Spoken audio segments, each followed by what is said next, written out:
안녕하세요. 북신의 서재입니다. 그 시절에는 왜 이리 모질었을까요?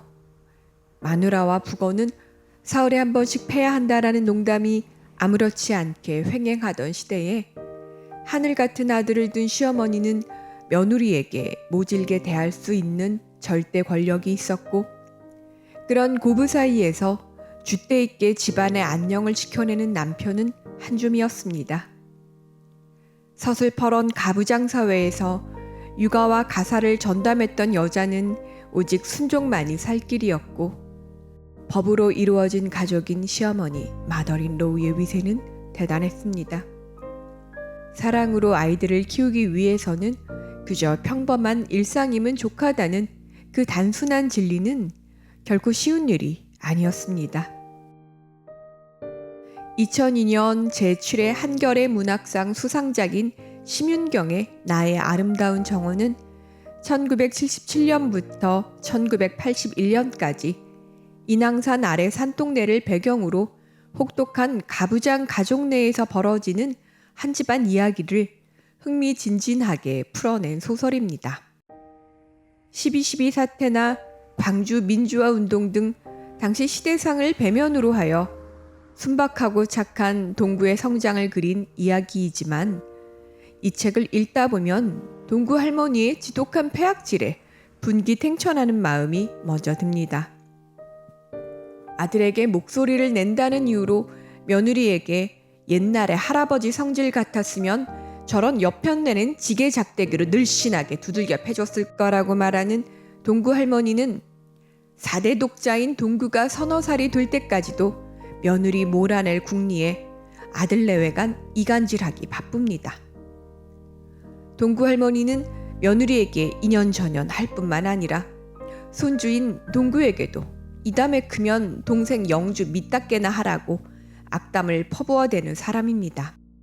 할머니가 "아이고 이 사람아 어서 오시게" 라며 아들 퇴근을 기다리는 것은 며느리 흉을 받아줄 대상의 등장이기 때문입니다.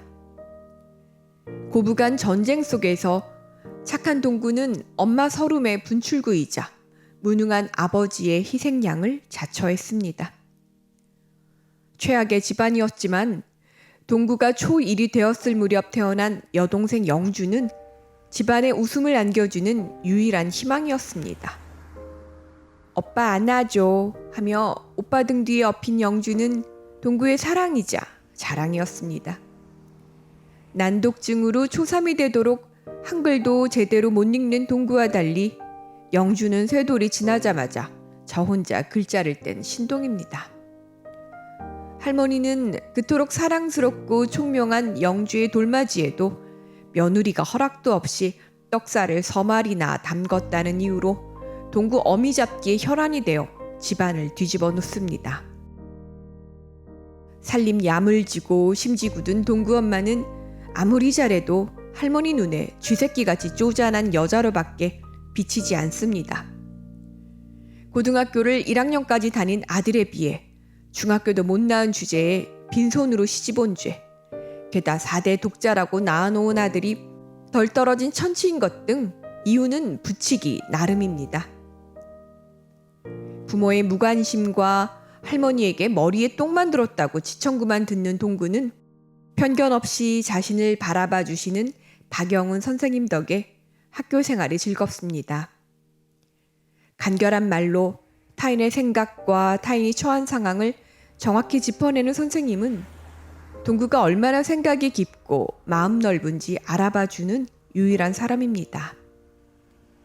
집은 늘 전쟁터이지만 첫사랑의 대상인 선생님이 계셔 동구 마음은 늘 환합니다.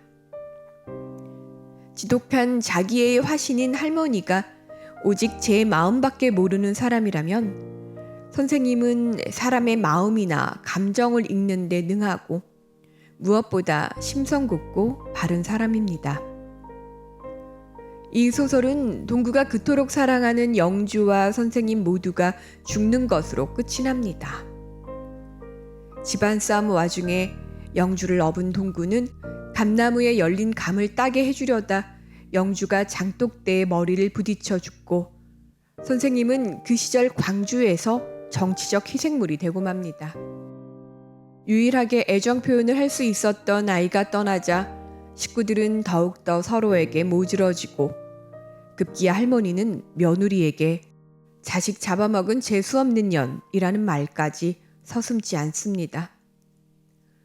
그 상황에서 엄마는 정신병원에 들어가고 동구의 유일한 의지처인 선생님마저 사라지지만 동구는 집안을 지켜내려 마음먹습니다. 할머니 고향에서 할머니와 둘이 살기로 하는 결심은 그것 말고는 집안의 평화를 지켜낼 다른 방법이 없음을 알기 때문입니다. 이 소설에는 집과 학교, 국가라는 세 공간적 층위가 존재하는데 국가와 집이 절대적인 권위를 상징한다면 박영훈 선생님은 그 대척점에 있습니다. 가부장의 완고한 권력은 무자비한 폭력과 희생을 불러오지만 선생님의 문제 해결 방식은 누구에게도 상처를 주지 않습니다. 박영훈 선생님은 서로가 원하는 것을 조금씩 얻고 양보하는 선에서 모두가 만족할 만한 해답을 제시하는 사람이기 때문입니다. 정신적으로 척박한 가정 내에서도 동구가 순수함을 잃지 않고 마음속 정원을 가꾸어 나갈 수 있었던 것은 가슴속에 선생님이 살아계시기 때문입니다.